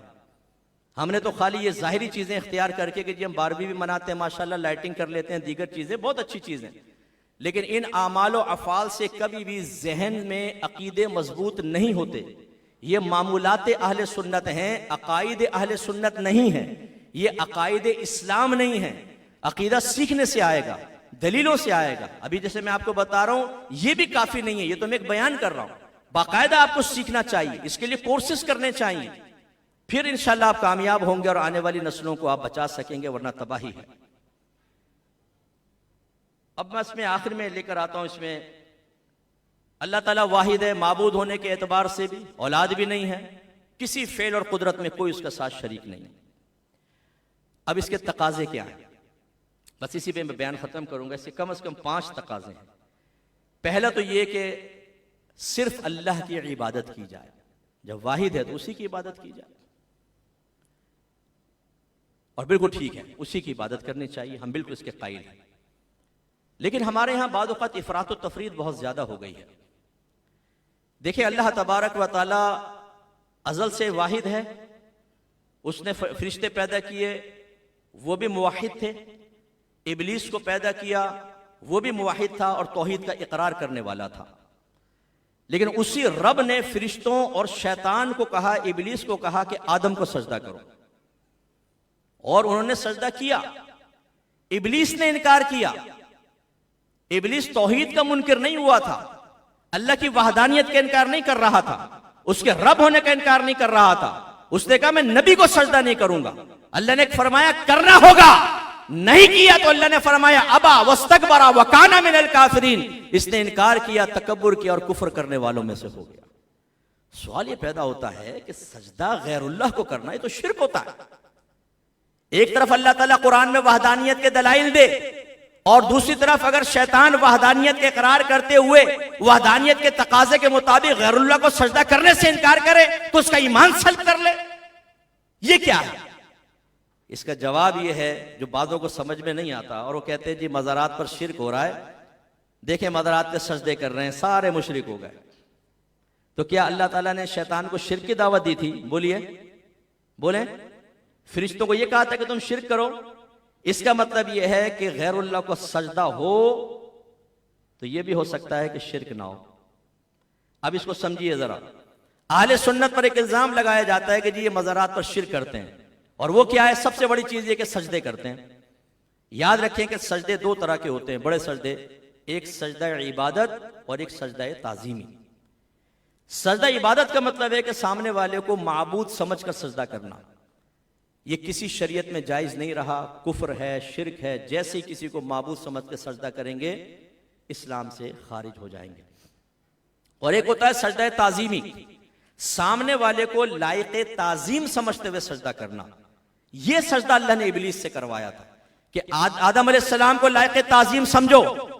और वजह ताजीम क्या थी? आपका इल्म अल्लाह ने अता फरमाया। सबसे ज्यादा आदम अलैहिस्सलाम को फरमाया कि अब तुम सजदा करो। यह अल्लाह की तौहीद का मुनकिर नहीं था, ताजीम नबी का मुनकिर हुआ। अल्लाह तबारक व तआला की तौहीद का इकरार करने के बावजूद जब ताज़ीम नबी का इनकार किया, अल्लाह ने फरमाया अबा वस्तकबरा वकाना मिनल काफिरीन। अल्लाह की तौहीद कामिल ही उस वक्त होती है जब अल्लाह के महबूब बंदों की ताजीम की जाए। लिहाजा मज़ारात पर अगर कोई सजदा कर रहा है, हम सवाल करते हैं कि ये सजदा ताजीमी है या सजदा इबादत है? सजदा इबादत होगा तो सामने वाला काफिर, और सजदा ताजीमी है तो हमारे मजहब इस्लाम में सजदा ताजीमी अब मना है, हराम और गुनाह है कबीरा, लेकिन काफिर नहीं होगा। एक हदीस सुन लें फिर मैं इस तरफ आता हूं। नबी करीम सल्लल्लाहु अलैहि वसल्लम ने फरमाया, जिसने किसी मुसलमान को काफिर कहा और वो कुफर का अहल ना हो तो कुफर कहने वाले की तरफ लौट आता है। समझ गए आप ये हदीस? अगर किसी को काफिर कहा वो काफिर नहीं और है मुसलमान, उसे काफिर कह दिया, वो काफिर नहीं है, तो खुद कहने वाला काफिर हो जाएगा। अब बाज़ हज़रात कहते हैं कि मज़ारात पे शिर्क हो रहा है, सजदे कर रहे हैं। हम ये पूछते हैं आपको कैसे पता चला कि ये सजदा इबादत है? क्योंकि सजदा इबादत शिर्क है, सजदा ताज़ीमी शिर्क नहीं है, गुनाह जरूर है। आपने कैसे जान लिया? और ये वही दावे कर रहे होते हैं जो हमारे नबी के लिए कहते हैं कि हमारे नबी को इल्म गैब हासिल नहीं है। कहते हैं नबी को नहीं पता कल की क्या बात होगी, नबी तो इल्म गैब ना जाने, उसमें आप दलाइल देते हैं। आपको कैसे इल्म गैब हासिल हो गया कि एक आदमी सजदा कर रहा है और आप कहते हैं कि सजदा इबादत है, मुशरिक हो गया? दिल में झांक कर देखा है आपने? क्या आपको अल्लाह ने इल्म गैब दिया है? अगर इसका दावा कर रहे हैं आप मुशरिक हो जाएंगे। मैं आपसे सवाल करता हूं, जवाब दीजिएगा। इमाम साहब ने नमाज पढ़ाई, सलाम फेरा, एक शख्स खड़ा हो गया, कहा तुम सब मुशरिक हो गए, कलमा पढ़ो। कहा कि क्यों? कहा मैंने इमाम को देखा सामने दीवार को सजदा किया, पहली सफ ने इमाम को सजदा किया, दूसरी सफ ने पहली को, तीसरी ने दूसरी को, चौथी ने तीसरी को, सब मुशरिक हो गए। बताएं सही कह रहा है गलत कह रहा है? बोलिए, सही कह रहा है गलत कह रहा है? भाई जोर से बोले ना, सही कह रहा है गलत कह रहा है? क्यों गलत कह रहा है? झुके तो है ना गैरुल्लाह के सामने। क्या जवाब देंगे आप? ओ भाई झुके तो हैं लेकिन दिल में नीयत तो अल्लाह को सजदा करने की है ना। एक हिंदू आपके पास आ गया, उसने कहा हम बुतों को, पत्थरों को सजदा करें, हम मुशरिक, और तुम अपने काबातुल्लाह के सामने जाके एक पत्थर की इमारत के सामने झुक जाओ, तुम मुशरिक नहीं होते। क्यों? वजह फर्क बताओ। क्या कहेंगे आप? हम कहेंगे हम सिर्फ अल्लाह के हुक्म से पत्थर की इमारत के सामने झुकते हैं, लेकिन उसको सजदा नहीं करते। झुकते इसके सामने हैं, लेकिन नीयत हमारी अपने रब को सजदा करने की होती है। इसका मतलब है जाहिर का एतबार नहीं होगा, नीयत का एतबार होगा। और आप नीयत को नहीं जान सकते तो आप कैसे कह सकते हैं कि मज़ारात पे एक आदमी झुका हुआ है? हम भी कहते हैं वो हराम कर रहा है, लेकिन आप कहते हैं मुशरिक हो गया। साबित करें कैसे मुशरिक हो गया? जो इसके हराम का शिर्क का फतवा लगाते हैं, चेहरे के मेरे उनको बैठे हमारे सामने एक पॉजिटिव डिबेट करते हैं और आप साबित करते हैं कि बगैर नियत जाने किसी के ऊपर शिर्क का फतवा जारी करना जायज होता है। और अब हदीस आपकी तरफ मुतवज्जो होगी कि अगर आपने एक आदमी को जिसने सजदा ताज़ीमी किया लेकिन आपने उसे मुशरिक कह दिया, हालांकि वो मुशरिक नहीं, हराम काम कर रहा है, जरूर कर रहा है, लेकिन मुशरिक नहीं, मुसलमान को मुशरिक कहा, तो फिर शिर्क उसकी तरफ नहीं जाएगा, हुक्म उसकी तरफ नहीं जाएगा, हुक्म आपकी तरफ पलटेगा, आप खुद काफिर हो जाएंगे। इसलिए तवज्जो रखें, हमारा मजहब जो है वो ऐसा नहीं है कि खाली हमने पकड़ धकड़ के सब कर लिया हो। एक एक चीज के दलाइल हमारे पास मौजूद है कुरान और हदीस के। मैं तो कहता हूं पॉजिटिव डिबेट रखनी चाहिए, बिल्कुल सुस्ता तरीके से हो, बिल्कुल पोलाइटली दलाइल दिए जाएं। एक मर्तबा कर ले हमारे साथ मुकाबला। जो हमें कहते हैं जाहिल मुतलक हैं, जो हमें कहते हैं कुछ नहीं आता, ये कुरान और हदीस से दूर है, बैठ के देखो हमारे सामने, देखते हैं कि इल्म किसके पास कितना है।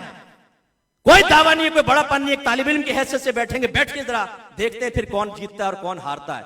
अपने सामने बैठी हुई मखलूक को किसी को भी मुशरिक कह देना, बिदअती कह देना, काफिर कह देना, ये ज़हन में लेके जाएं जुमला, सबसे बड़ी बिदअत ये है जो हम आले सुन्नत को कहते हैं बिदअती हैं। सबसे बड़ी बिदअत ये है कि मुसलमानों को काफिर मुशरिक और बिदअती कहा जाए। क्या नबी करीम ने कभी काफिर मुसलमानों को कहा था काफिर मुशरिक बिदअती? सबसे बड़ी बिदअत खुद कर रहा होता है आदमी, और हमें कहते हैं कि जी आप बिदअत कर रहे हैं। अल्लाह ना करे कि हम कभी बिदअत करें, अल्लाह ना करे कि हम शिरक करें, अल्लाह ना करे कि खुदा ना खास्ता हम कोई कुफ्र करें। दूसरा तकाजा यह है कि जब अल्लाह ताला कादिर मुतलक है तो उसी से मदद तलब की जाए। इय्याका नअबुदु व इय्याका नस्तईन, ए अल्लाह हम तेरी इबादत करते हैं तो उसी से मदद तलब करते हैं, क्योंकि वही कादिर मुतलक है। लेकिन क्या अगर गैरुल्लाह की तरफ उसे वसीला और जरिया समझते हुए इमदाद की नीयत के साथ तवज्जो की जाए तो तवज्जो करने वाला काफिर मुशरिक हो जाएगा? हरगिज नहीं। कुरान से मैं इसका सबूत आपको देता हूं। हजरत सुलेमान अलैहिस्सलाम के पास मलकाए बिल्किस मिलने के लिए आ रही थी, तो आप अपने दरबार में थे, बताया जी वो आ रही है, और हुदूद ने बताया कि उसका बहुत बड़ा एक तख्त है, इतना भारी तख्त कई टनों के हिसाब से। अब सुलेमान अलैहिस्सलाम ने अपने दरबार में इरशाद फरमाया, क़ौला या अय्युहल मलाऊ, ए दरबारियों, अय्युकुम यातीनी बिअर्शिहा क़ब्ल अन यातूनी मुस्लिमीन, तुम में से कौन है जो उसका तख्त उनके सर झुकाते हुए आने से पहले पहले मेरे दरबार में हाजिर कर दे। क्या फरमा रहे सुलेमान अलैहिस्सलाम? कई मील दूर है, टनों वजनी है, कैसे कहा सुलेमान अलैहिस्सलाम ने कि उनके आने से पहले यहां पहुंचा दे? ऊंटों पे आ नहीं सकता, हाथी दौड़ नहीं सकते, घोड़ों पे आ नहीं सकता, किस तरह कह दिया सुलेमान अलैहिस्सलाम ने? इसका मतलब है वो जानते थे कि अल्लाह तबारक व तआला की अता से अल्लाह के महबूब बंदों को अल्लाह ने वो ताकत दी है कि एक लम्हे में वो काम कर दे जो काम हजारों घोड़े हजारों हाथी मिलकर नहीं कर सकते, वो एक लम्हे में अल्लाह का बंदा कर सकता है। मदद तलब कर ली हजरत सुलेमान अलैहिस्सलाम ने। दरबारियों ने नहीं कहा कि हुजूर आप अल्लाह से दुआ करें, अल्लाह कादिर मुतलक है, 2 मिनट में हवाएं चलाता है, यहां की चीजें वहां, वहां की चीजें वहां, अल्लाह से मदद मांग लें।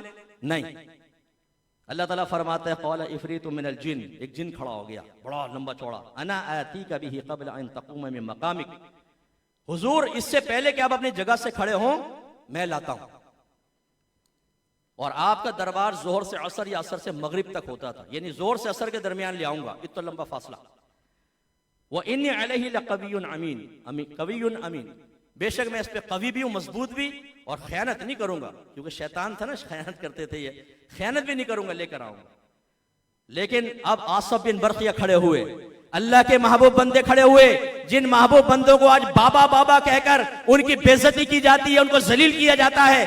ताकत बुजुर्गाने दीन देखनी हो, कुरान की नस्से कतई से देखें। अल्लाह ताला फरमाता है क़ाल अल्लज़ी इंदहु इल्मुम मिनल किताब, वो शख्स खड़ा हो गया जिसको अल्लाह ने किताब का इल्म अता फरमाया था, अना आतीका बिही क़ब्ल अन यर्तद्दा इलैका तरफुक, मैं आपके पास लेकर आता हूं इससे पहले कि आप निगाह ऊपर उठाएं, नीचे नहीं आने पाएगी, तख्त आपके सामने होगा। निगाह नीचे नहीं आने पाएगी, तख्त आपके सामने होगा। सुलेमान अलैहिस्सलाम ने यह नहीं फरमाया क्या तू खुदा की ताकत का इकरार करता है, क्या तू खुदा बन गया, ये तो अल्लाह की ताकत है। नहीं, वो जानते थे कि ताकत अल्लाह तबारक व तआला की है, लेकिन वो ताकत किसी भी बंदे के जरिए भी जाहिर हो सकती है। अल्लाह ताला के इज़्न, उसकी इजाजत से अल्लाह ताला वसीला बनाता है, और ऐसा ही हुआ।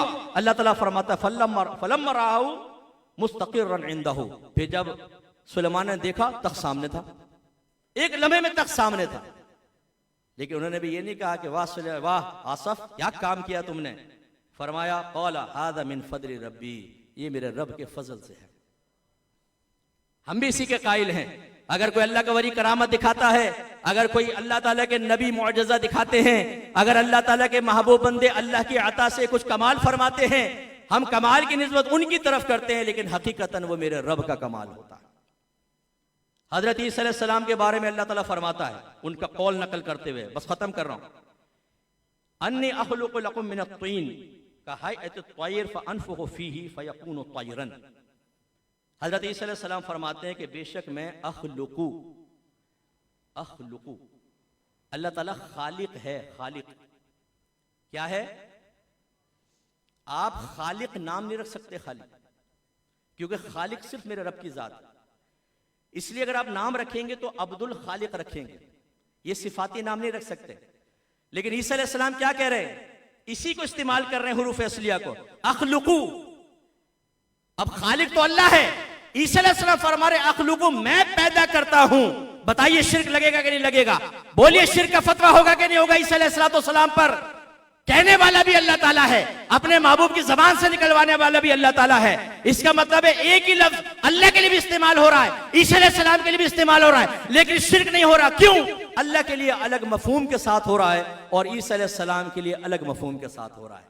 अल्लाह ताला खालिक है, बगैर किसी की मदद के मुतलकन मदद पैदा करने वाला है। उसकी ये सिफत तख्लीक जाती है, किसी ने दी नहीं। जबकि ईसा अलैहिस्सलाम को ताकत अल्लाह ने अता फरमाई है, आपके पास अताई है, अल्लाह के पास जाती है। ये फर्क हो गया, शिर्क खत्म हो गया।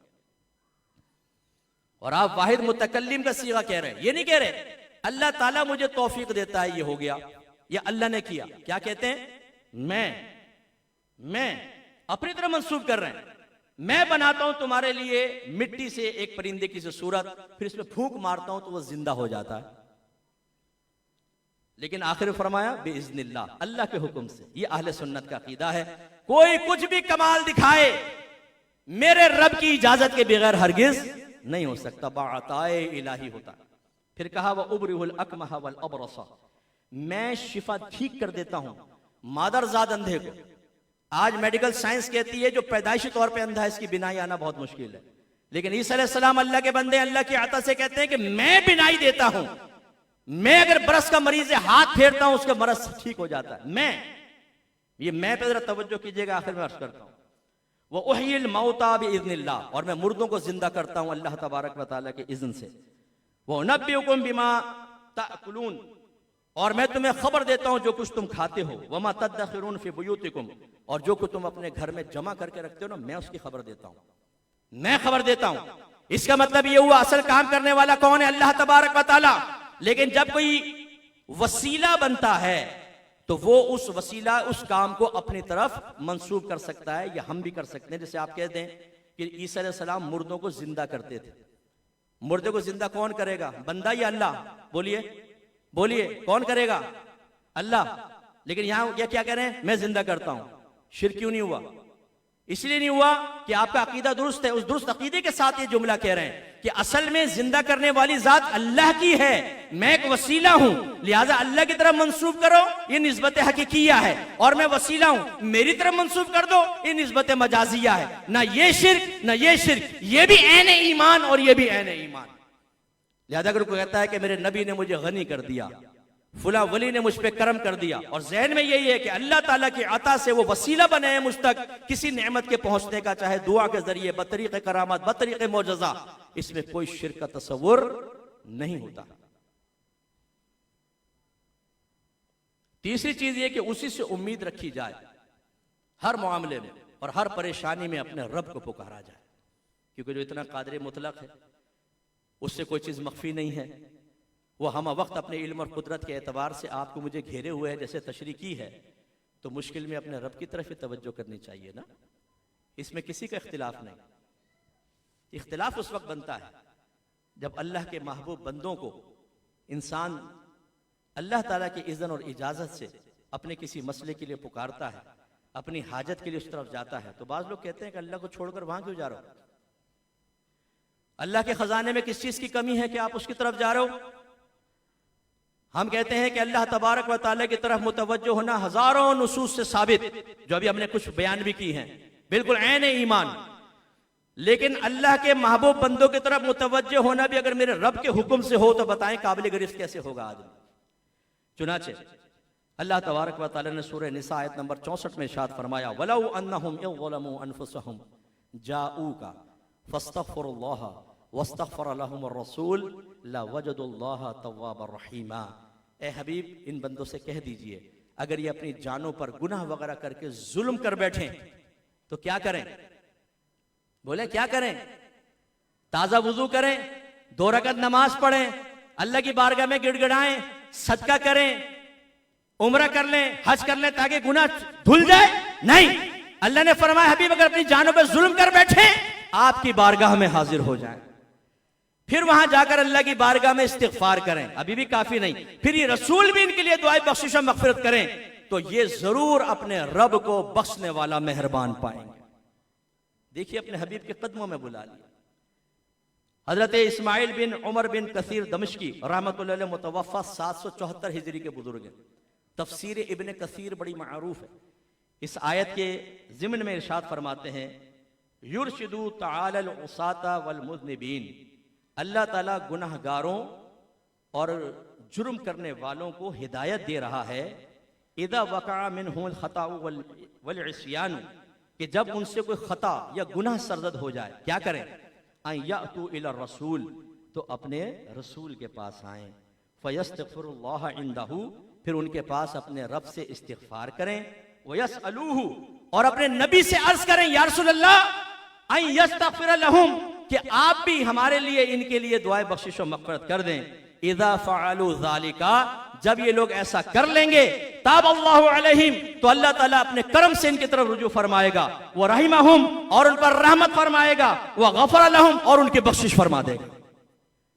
मदीने जाएं, मक्के में हज से आपके गुनाह मुआफ होंगे, यकीन होंगे इंशाअल्लाह अज़्ज़ा वजल, लेकिन जब मदीने जाएं नबी करीम की बारगाह में हाजिर हो, नस्से क़तई मौजूद है, जाकर कहें या रसूल अल्लाह, अल्लाह ने मुझे आपकी बारगाह में भेज दिया है, अल्लाह ने हमसे फरमाया अपने हबीब की बारगाह में आओ, इस्तिग़फ़ार करो, मैं आ गया हूं, आप भी दुआए बख्शिश और मग़फ़िरत कर दें।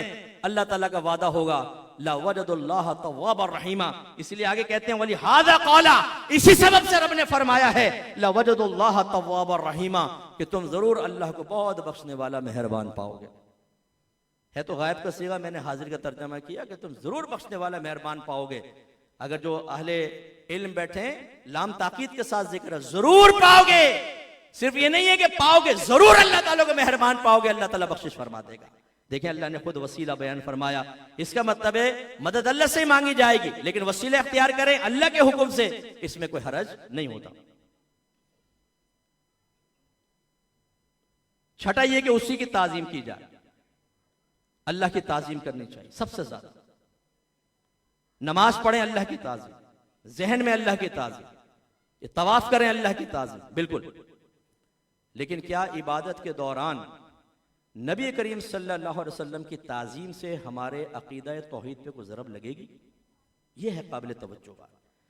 बाज़ औक़ात हम वन साइडेड दलाइल सुनने के बाद कुछ चीज़ें अपने जहन में ऐसी बिठा लेते हैं कि जिसकी बिना पर हमारे जहन में बैठे हुए मुफ्ती से सहाबा किराम भी शिर्क से पाक नहीं हो सकते, उन पे भी मुशरिक का फतवा लग जाता है। मिसाल के तौर पे बात बड़ी दिलचस्प और बड़ी चाशनी वाली लगेगी। देखो जब नमाज पढ़ो हम किसकी बारगाह में? अल्लाह की बारगाह में, तो अल्लाह की ताज़ीम होनी चाहिए, तवज्जो सिर्फ अल्लाह की तरफ होनी चाहिए, नमाज में गैरुल्लाह का ख्याल भी ना आए। अगर आप किसी की ताज़ीम का ख्याल लाएंगे तो अल्लाह की ताज़ीम में फ़र्क आएगा। आप कहेंगे वाकई बात तो बहुत अच्छी है। आइए हम एक बुखारी की रिवायत देखते हैं। बस मैं ख़त्म कर रहा हूँ, बड़ी मादरत, थोड़ा सा टाइम ज़्यादा हो गया है, लेकिन बस 2 बातें ये बहुत इंपॉर्टेंट है जो मैं आपको समझाना चाह रहा हूँ। नबी करीम सल्लल्लाहु अलैहि वसल्लम ज़ोहर से पहले 2 कबाइल थे, उनमें कोई झगड़ा हो गया, सुलह करवाने तशरीफ़ ले गए। यहाँ ज़ोहर का वक्त हो गया। सहाबा सिद्दीक़ अकबर रज़ी अल्लाह तआला अन्हु के पास आए कि हुजूर सरकार लगता है आएंगे नहीं, तो आप नमाज पढ़ा दें। आपने फरमाया ठीक है, अगर आप राज़ी हैं। आप खड़े हो गए, नमाज शुरू हो गई। पीछे से नबी करीम सल्लल्लाहु अलैहि वसल्लम तशरीफ़ ले आए। अब ये नबी के लिए मुनासिब नहीं होता कि वो पीछे रहे, सरकार आगे आए। सरकार के जसद अक़दस से खुशबू इतनी निकलती थी कि जिस गली से गुजर जाते थे सहाबा पहचान जाते थे कि अभी सरकार गुजरे। तो सबको एकदम हो गया कि सरकार आए। सर जैसे आगे बढ़े, पहली सफ ने दस्ता दिया, आगे आगे आगे आगे आगे। सिद्दीक़ अकबर बिल्कुल आंखें बंद करके बड़े इस्तिग़राक़ में नमाज पढ़ाते थे। तो सहाबा ने इस तरह हाथ मारना शुरू किया जोर जोर से, ताकि पता चल जाए, इसको तस्फीक कहते हैं। लेकिन वो पढ़ाते रहे। फिर जब ज्यादा हाथ लगे तो उन्होंने यूं करके देखा, सरकार साथ खड़े हुए, पीछे हटने लगे। सरकार ने इशारा किया पढ़ाते रहो, पीछे हट गए। सरकार आगे बढ़े, नमाज कंप्लीट करवाई। मैं आपसे सवाल करता हूं, ये बताइए सिद्दीक़ अकबर पीछे क्यों हटे थे? बोलिए, बोले, नबी की ताजीम में, नबी की ताजीम में ना। ये बात जब आपको समझ में आ गई तो क्या नबी करीम सल्लल्लाहु अलैहि वसल्लम को समझ में नहीं आई होगी? आई होगी ना। लेकिन सरकार ने पूछा, अबू बकर तुम पीछे क्यों हटे? अब मैं आपसे पूछता हूं सवाल क्यों किया था, आप बताएं जवाब जरा। उलमा फरमाते इसलिए कि नबी करीम सल्लल्लाहु अलैहि वसल्लम जानते हैं कि सिद्दीक अकबर ने हालत नमाज में मेरी ताजीम में पीछे कदम हटाए हैं, लेकिन क्वेश्चन इसलिए किया ताकि सिद्दीक अकबर अपनी जबान से ही बात निकाले, हदीस के अंदर सब्त हो जाए और क़यामत तक के मुसलमान जान जाए कि अगर नबी का गुलाम हालत नमाज में नबी की ताजीम में मुसल्ले छोड़ देगा, ये शिर्क नहीं है, ऐन ईमान है। लिहाजा सरकार ने फरमाया तुम पीछे क्यों हटे?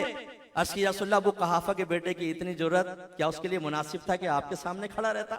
आपकी ताजीम में पीछे हट गया। इसका मतलब यह है कि हालत नमाज में है, अल्लाह की ताजीम मतलूब व मकसूद है, उसी की ताजीम होनी चाहिए। लेकिन जब नबी आ गए आप पीछे हटे, आपकी ताजीम बजा लाए, इसका मतलब है नबी की ताजीम अल्लाह की ताजीम है, अल्लाह की ताजीम नबी की ताजीम है। लेकिन इस तरह कि ये दोनों बराबर नहीं होते, रब रब होता है और नबी नबी होता है। यह है सिद्दीक अकबर का ईमान, यह है तौहीद का वो दर्स जिसमें नबी की ताजीम भी है हालत नमाज में और अल्लाह तबारक व तआला की ताजीम भी है। यह तौहीद दरकार है। नौजवानों, यह तौहीद अपने दिल के अंदर रखो जिसमें नबी की ताजीम भी है और अल्लाह तबारक व तआला की भी ताजीम है। और आखिरी बात कि तमाम तर कमाल की निस्बत अल्लाह की तरफ होनी चाहिए, हर कमाल अल्लाह का। इसीलिए उज्ब खुद पसंदी को मना किया। बाज आप में माशाल्लाह बड़े ज़हीन होंगे, जिस कारोबार में हाथ डाला डील कामयाब, करोड़ों का नफा। बाज लोगों को मैंने देखा मोटरसाइकिल चलाते थे, आज अरबपति हो गए माशाल्लाह। अल्लाह ने ऐसा हाथ पकड़ा, हर डील में कामयाबी और वो ऊपर चलते चले गए। जब ऐसा होता है तो बाद औक़ात हम उज्ब खुद पसंदी में मुब्तला हो जाते हैं और कमाल को अपनी तरफ मंसूब करना पसंद करते हैं, हालांकि वो सब मेरे रब का कमाल होता है। मैंने कोरोना के अंदर देखा कि बहुत सारे ऐसे जो बहुत ही मालदार लोग थे बेचारे डिफॉल्टर हो गए और नीचे आ गए। कहाँ गई सोचें, कहाँ गई फिक्री, कहाँ गई अकल? कमाल सिर्फ मेरे रब का है। तो होना किसका चाहिए? निस्बत भी अल्लाह की तरफ। लेकिन सवाल ये पैदा होता है अगर हम गैरुल्लाह की तरफ, अल्लाह के अलावा की तरफ कमाल की निस्बत कर दें तो क्या इससे शिर्क साबित होगा? इसी पे बयान खत्म है। बस नहीं होगा अगर सही सोच और फिक्र के साथ हो। नबी करीम सल्लल्लाहु अलैहि वसल्लम बाद औक़ात सहाबे कराम से पूछते, तुम इसके बारे में क्या कहते हो? गौर से सुनिएगा, आखिरी बात है। सहाबा कहते अल्लाहु व रसूलुहु आलम। क्या कहते? एक दफा दोहरा दें, अल्लाहु व रसूलुहु आलम। एक और लफ्ज होता है आलिम, एक होता है आलम। आलिम का माना जानने वाला और आलम का मतलब होता है दूसरों के मुकाबले में ज्यादा जानने वाला। सहाबा किराम ने जब ये कहा, या रसूलल्लाह हम नहीं जानते, तो इतना नहीं कहा अल्लाहु आलम, नहीं, अपने नबी को भी शामिल किया और आलिम होने में नहीं, वस्फ़े आलम में किया। अल्लाह भी जानता है, उसके रसूल भी जानते हैं और दूसरे के मुकाबले में ज्यादा जानते हैं। कमाल की निस्बत अल्लाह की तरफ की। आलम में कमाल है, आलिम में कमाल कम है। कहना यूं चाहिए था अल्लाहु आलम व रसूलुहु आलिम, बिल्कुल फर्क हो जाता। लेकिन साहबा ने कहा अल्लाहु आलम रसूलुहु आलम, अल्लाह भी आलम है, रसूल भी आलम है। बताए शिर्क साबित हुआ कि नहीं हुआ? अगर शिर्क होता, नबी करीम फरमाते सहाबा मैंने तुम्हें शिर्क से बचने की तालीम दी है, तुमने वस्फ़ इल्म में मुझे अल्लाह ताला के साथ जिक्र कर दिया। नहीं, क्यों नहीं कहा? इसलिए कि अल्लाह के नबी जानते थे बज़ाहिर उन्होंने एक वस्फ़ में हम दोनों को शरीक किया है, लेकिन इनके ज़हन में सही अकीदा है अल्लाह आलम ज़ाती एतबार से और मुझे तमाम मखलूक से ज्यादा इल्म दिया गया है, अल्लाह की अता के एतबार से मुझे मिला है, इस एतबार से है। अल्लाह आलम मेरे मुकाबले में भी आलम है और मैं आलम हूं, अल्लाह के अलावा सिर्फ मखलूक के मुकाबले में आलम हूं। इसका मतलब यह हुआ अगर सही फर्क जहन में हो, सही अकीदा जहन में हो, तो अल्लाह और उसके रसूल की तरफ एक साथ किसी चीज की निस्बत कर देने से शिर्क साबित नहीं होगा, जैसे कि सहाबे कराम का यह अकीदा रहा। अल्लाह ताला हमें अमल की तौफीक अता फरमाए। कोई बात मेरी बुरी लगी हो, कोई आपको हर्ट हुए हो तो मैं मादरत चाहता हूँ। अल्हम्दुलिल्लाह अभी इंशाल्लाह एक वीडियो चलेगी यहाँ पे, जो हमारी एकेडमी बन रही है अल फुरकान स्कॉलर्स एकेडमी, हमारी तामीर चल रही है, ग्रे स्ट्रक्चर तकरीबन कंप्लीट हो चुका है। और हमारा मकसूद ये है कि हम, चूँकि मैं मीडिया पर भी आता हूँ और हम सिटी में अरसे दराज से काम कर रहे हैं, तो माशाल्लाह 99.99% बच्चे जो हैं सिटी के हैं, वेल एजुकेटेड हैं और मेरी एक अपनी सोच है, ये नहीं कि मैं दूसरों से अक्लमंद और समझदार हूँ, कोई ये कहना हरगिज़ मकसूद नहीं है, लेकिन मैं जो अहले सुन्नत में देख रहा हूँ कि एक बहुत बड़ा गैप पैदा होता चला जा रहा है। हमारे फ्लुएंसी के साथ इंग्लिश बोलने वाले स्कॉलर, अरबिक बोलने वाले स्कॉलर, लीडरशिप और खुसूसन फ़ीमेल के अंदर लीडरशिप, इसका बड़ा फुकदान है। हमारी ख्वाहिश ये है कि हम एक बड़े इदारे की बुनियाद रखें और इसमें हम बच्चों को, अच्छे पढ़े लिखे बच्चों को लें, उनकी माली कफ़ालत भी करें और फिर टारगेटेड उनको तालीम दें। हम पहले गोल मुतय्यन कर लें। मिसाल के तौर पे अगर मुझे 6 जज बनाने हैं तो मैं उसके लिए 6 बच्चों को इंतखाब करके उनको जज बनाऊं। अगर मुझे बैंक के लिए शरई एडवाइज़र चाहिए और 100 चाहिए तो मैं उन 100 बच्चों को इंतखाब करके उनको उसी फील्ड के अंदर माहिर करके उस फील्ड तक पहुँचाऊँ। इंशाल्लाह अभी हमारी ये एकेडमी बन रही है, अभी हमने एक और प्लॉट ले लिया है, उसमें इंशाल्लाह स्कूलिंग सिस्टम भी डालेंगे जो बिजनेस पॉइंट ऑफ व्यू से नहीं होगा, बल्कि उसमें भी रूट लेवल से बच्चे को लेकर उसकी तरबियत अखलाकी, जहनी और ज़्यादातर इंशाल्लाह माली सपोर्ट उसको हम फराहम करके एतमाद के साथ जब वो इंशाल्लाह बाद में स्कॉलर बनेगा और माशरे में काम करेगा तो बहुत बड़ा आपको चेंज नज़र आएगा। इसलिए पॉसिबल हो तो आप अगर ब्रीफिंग लेनी हो पर्सनल, आप बैठें, मैं और आपको अच्छे अंदाज से अर्ज़ कर सकता हूँ। कुछ हमारे मकासिद हैं वो आप यहाँ मुलाहजा कर सकते हैं। जो भाई बहन कोशिश करें कि सवाब जारिया करना चाहें, हम पर एहसान की नीयत से नहीं, क्योंकि जो आप देंगे मुझे नहीं देंगे।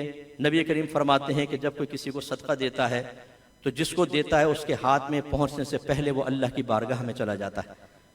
तो अपनी आखिरत के लिए, अपने मरहुमीन के लिए अगर मुनासिब समझते हैं कि वाकई हम आगे बड़ा काम कर सकते हैं तो ज़रूर इसमें ताउन करें। इंशाल्लाह आपके लिए, आपके अक़रिबा के लिए बहुत बड़ा सवाब जारिया होगा।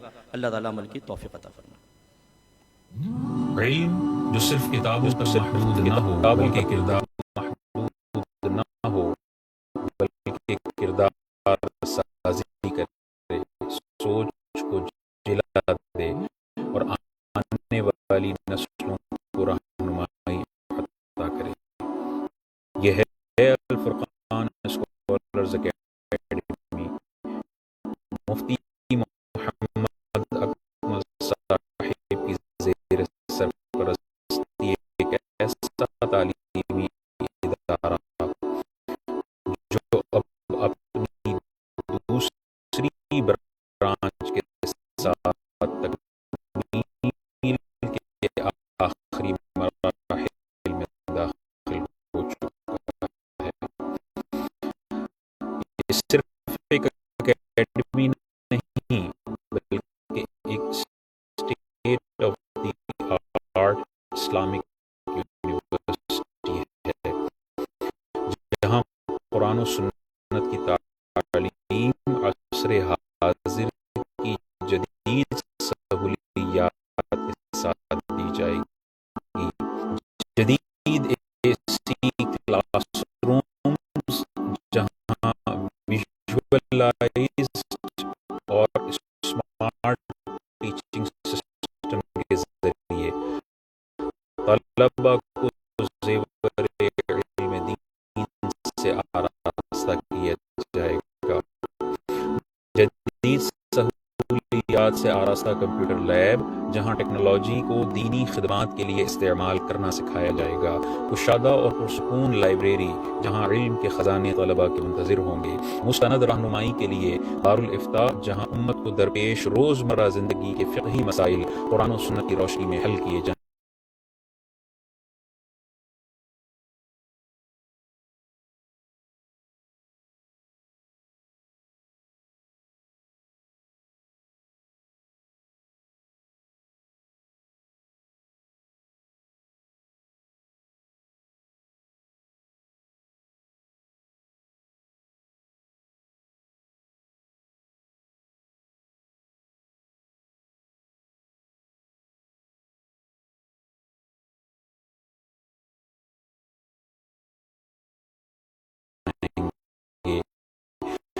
आलमी सतह पर मुअस्सिर किरदार अदा करने के लिए अरबी और अंग्रेजी ज़बानों में कामिल महारत के लिए अलैदा और इब्लाग दीन के जदीद तकाज़ों के तहत मीडिया ट्रेनिंग के लिए जदीद स्टूडियो भी तामीर होगा, जहाँ तलबा को दावत, खिताबत और मीडिया के इस्तेमाल की जदीद तरबियत दी जाएगी। इस अकेडमी में जहाँ एक तरफ आलिम और मुफ्ती कोर्स करवाया जाएगा, वहीं उम्मत की अमली रहनुमाई के लिए अकायद, इबादात, मामलात, निकाह, तलाक और फ़नून पर भी मुख्तसर मगर जामे शॉर्ट कोर्सेज का अहतमाम भी किया जाएगा। और तलबा के लिए महफूज, मुनज़्ज़म और बावक़ार रिहायशी हॉस्टल भी होगा, ताकि तालीम के साथ साथ अखलाकी तरबियत भी मुकम्मल हो सके। मुफ्ती मोहम्मद अकमद साहिब के अल फुरकान स्कॉलर्स अकेडमी सिर्फ इमारत नहीं, ये एक फ़िक्र है, ये एक मिशन है, ये मुस्तक़बिल के उलमा, मुफ्तियान और कायदीन की तैयारी का बेहतरीन मरकज़ है। ये सब आपके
से मुमकिन हो रहा है। इंशाअल्लाह ये इदारा आने वाले बरसों में हजारों उलमा और स्कॉलर्स तैयार करेगा, जो सदियों तक उम्मत मुस्लिमा की दी। आइए इस अजीम कार खैर में अपना हिस्सा शामिल कीजिए। आज दिया गया आपका अतिया कल इल्म बनकर उम्मत का सरमाया बनेगा। अल फुरकान स्कॉलर्स अकेडमी, इल्म का सफ़र आपके ताउन के साथ। इल्म जो सिर्फ किताबों तक महदूद न हो, बल्कि किरदार साजी करे, सोच को जिला दे और आने वाली नस्लों को रहनुमाई अता करे। यह है अल फुरकान स्कॉलर्स अकेडमी।